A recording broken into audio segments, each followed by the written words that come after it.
Hello दोस्तों, नमस्कार, सुप्रभात। मैं आपका साथी, आपका दोस्त एमपी फिटनेस से।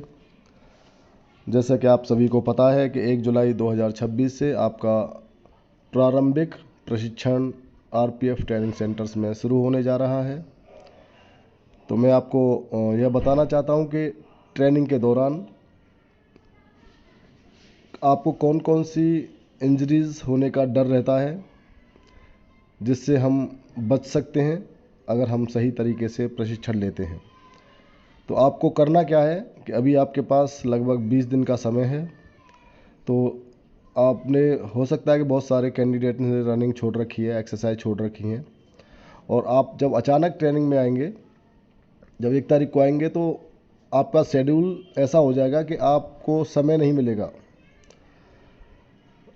मॉर्निंग से लेके इवनिंग तक का शेड्यूल एकदम स्टक रहता है, बहुत टाइट शेड्यूल रहता है। एवरीडे आपका वही रहने वाला है। तो हमारी बॉडी पर ज़्यादा फिजिकली प्रभाव पड़ेगा, मेंटली प्रभाव पड़ेगा। दोपहर को या दिन में रेस्ट करने का टाइम नहीं मिलेगा। तो हमें कुछ इंजरीज़ होने का खतरा रहता है। जैसे मैं बहुत सालों से देखता आया हूँ कि जब ट्रेनिंग में रिक्रूट्स आते हैं या कैडेट्स आते हैं या ऑफिसर्स आते हैं, तो उनके साथ सबसे ज़्यादा एक समस्या रहती है कि मांसपेशियों में दर्द रहता है, सिन बोन में पेन रहता है, कमर में पेन रहता है, जॉइंट्स में पेन रहता है, स्ट्रेस फ्रैक्चर होते हैं, स्ट्रेस फील होता है, थकान फील होती है। तो उस सब का रीज़न है कि टाइम नहीं मिलता है उनको बॉडी को रिकवर करने का। और सबसे ज़्यादा जो समस्या आती है वो आती है महिला जो ट्रेनिंग करेंगी उनको, क्योंकि एक साथ उनके पैरों के ऊपर ज़्यादा वेट आना या एक्सरसाइज करना लगातार 3-3 घंटे, तो उनको सबसे ज़्यादा प्रॉब्लम्स आती है सिन पेन की। जो आपकी पिटली का आगे का हड्डी होता है, उसमें सबसे ज़्यादा प्रॉब्लम्स आती है। और अभी भी जो कैडेट्स ट्रेनिंग कर रहे हैं, सब इंस्पेक्टर्स, उनको भी सेम समस्या आई हुई थी, क्योंकि एक साथ अचानक आपके पैरों पर ज़्यादा जोर लगता है तो एंकल पेन, आपका सिन पेन, ये बढ़ जाता है और बहुत ज़्यादा दर्द से गुजरना पड़ता है। कभी कभी उसमें स्वेलिंग भी आ जाती है। तो इस सिन पेन से बचने के लिए मैं आपसे अभी से बता दे रहा हूँ कि आप जब शूज़ जो खरीदने जाएं, ब्राउन शूज़ आप ले लेना, लेकिन उसको ऐसा लेना कि उसका कुशनिंग हो। कुशन उसमें होना चाहिए, अच्छा कुशनिंग होनी चाहिए, जिससे कि आपके डायरेक्ट हड्डी पर वो नहीं आए, हड्डी पर जोर नहीं लगना चाहिए। अगर कुशन उसमें अच्छा है तो आपके पंजे से आप उसको जब रनिंग करेंगे तो अच्छा रहेगा। नहीं तो अगर कुशन उसमें नहीं है तो डायरेक्ट सिन बोन जो रहता है उस पर अटैक करता है। तो सिन बोन की समस्या सबसे ज़्यादा पेन की समस्या रहती है ट्रेनिंग्स के लिए, विशेषकर महिलाओं के लिए। लड़के भी अछूते नहीं हैं, लड़कों को भी यही सेम समस्याएं रहती हैं कि सर, पिंडली का जो रीढ़ हड्डी है आगे का, उसमें पेन हो रहा है, बहुत ज़्यादा पेन हो रहा है, और हैमस्ट्रिंग की प्रॉब्लम रहती है। मांसपेशियों में खिंचाव होता है, मांसपेशियाँ खिंचती हैं, मसल्स पेन बहुत होता है, बैक पेन बहुत होता है, जॉइंट्स पेन होता है बहुत, क्योंकि अचानक एक साथ आपके ऊपर वेट डाल दिया जाए तो आप उसको सहन करने के लिए नहीं सोच सकते हैं। ऐसे ही सेम स्ट्रेस आपकी ट्रेनिंग में आता है।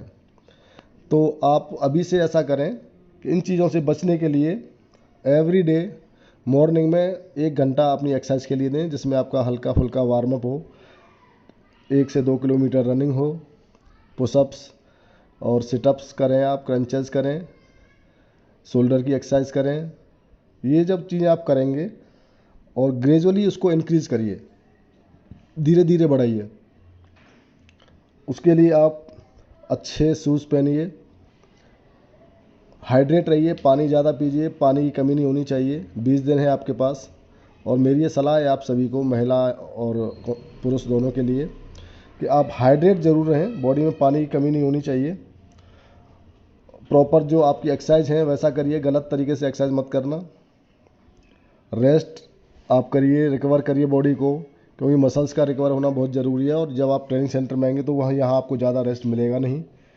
और जो आप खाना खा रहे हैं, तला हुआ खाना या बहुत ज़्यादा मीठा, उसको अवॉइड करिए, क्योंकि ये चीज़ें आपको, जब आप ट्रेनिंग में आएंगे तो आपको इंजरी से बचाएंगी।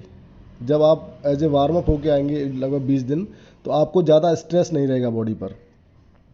तो आप ये चीज़ों से बचे रहिए। मैं आपको शूज़ का सबसे सलाह दूंगा कि आप जो शूज़ खरीदें वो आप अच्छा वाला शूज़ खरीदें, ब्राउन कलर का, जिसमें कुशन हो। और आप सभी रनिंग करके आए हैं, तो मुझे लग रहा है कि सभी ने 6-6 महीने से शायद रनिंग छोड़ रखी होगी, एक्सरसाइज छोड़ रखी होंगी। तो फीमेल और मेल कैंडिडेट, आप दोनों अभी से, कल से ही आप स्टार्ट कर दीजिए एक्सरसाइज करना। छोटा मोटा हल्का फुल्का एक्सरसाइज करते रहिए, जिससे आप जब ट्रेनिंग में आए तो आपके ऊपर ज़्यादा असर इसका नहीं हो। क्योंकि जैसे ही सिन पेन स्टार्ट हो जाता है तो वो हमारी ट्रेनिंग को परफॉर्मेंस करने से रोक देता है। हालांकि इलाज होगा आपका रेलवे में, आपको अच्छा डाइट भी दिया जाएगा, लेकिन इंस्ट्रक्टर्स को अगर उसका ट्रेनिंग अनफिट मिलता है या उसको प्रॉब्लम होती है, तो फिर उसका जो ट्रेनिंग है वो प्रभावित होता है। जो भी आपके इंस्ट्रक्टर्स हैं वो ग्रेजुअली इंक्रीज़ करेंगे, आपको धीरे धीरे बढ़ाएंगे। एवरी डे आपका वार्म अप एक्सरसाइज होगा। विदाउट वार्म अप, जब भी पीटी होगा तो पहले वार्म अप एक्सरसाइज होगा, वार्म अप किया जाएगा, स्ट्रेचिंग किया जाएगा, उसके बाद आपकी रनिंग स्टार्ट होगी। धीरे धीरे आपको ग्रेजुअली हम इंक्रीज़ करते हैं, जिससे कि आपको कोई भी इंजरी नहीं हो। और कई कैंडिडेट्स बता रहे थे कि उनको कुछ इंजरीज हैं, तो आप कृपया करके ट्रेनिंग को टाइम पर ज्वाइन करिए। जो भी इंजरी है वो आप यहाँ के ठीक हो जाएंगी वो, और उसके लिए इलाज भी मिलता रहेगा। और इंस्ट्रक्टर्स बहुत अच्छे रहते हैं, तो वो एक बड़े भाई की तरह, एक फादर की तरह, एक आपके जैसे घर में ख्याल रखते हैं वैसे ख्याल रखते हैं। लेकिन ट्रेनिंग आपको प्रॉपर पूरी तरह से, आपका स्ट्रिक्ट जो ट्रेनिंग है, ट्रेनिंग शेड्यूल है, उसी के अनुसार देते हैं। तो हम चाहेंगे कि आप फिट रहें, विदाउट इंजरी आप ट्रेनिंग करें, अच्छे से ट्रेनिंग करें। तो इसके लिए जो चीज़ें मैंने आपको बताई हैं उस चीज़ से आपको बचना है। सिन पेन, 99% प्रॉब्लम सिन पेन ही करता है, ये आप ध्यान में रखिए। तो सिन को मजबूत करने के लिए, सिन बोन को मजबूत करने के लिए एक्सरसाइज हैं वो आप करते रहिएगा। अच्छा बैलेंस डाइट लीजिए, अच्छे रहिए, स्वस्थ रहिए। जिन चीज़ों का विशेष ध्यान रखिएगा इंजरी से बचने के लिए। और भी मैं आपको आगे चीज़ें बताता रहूँगा, जो हम ट्रेनिंग में हमें जो जो प्रॉब्लम्स हमारे सामने आती हैं तो उनसे कैसे निपटा जाता है, ये चीज़ों के बारे में मैं आपको अवगत कराता रहूँगा। Thank you.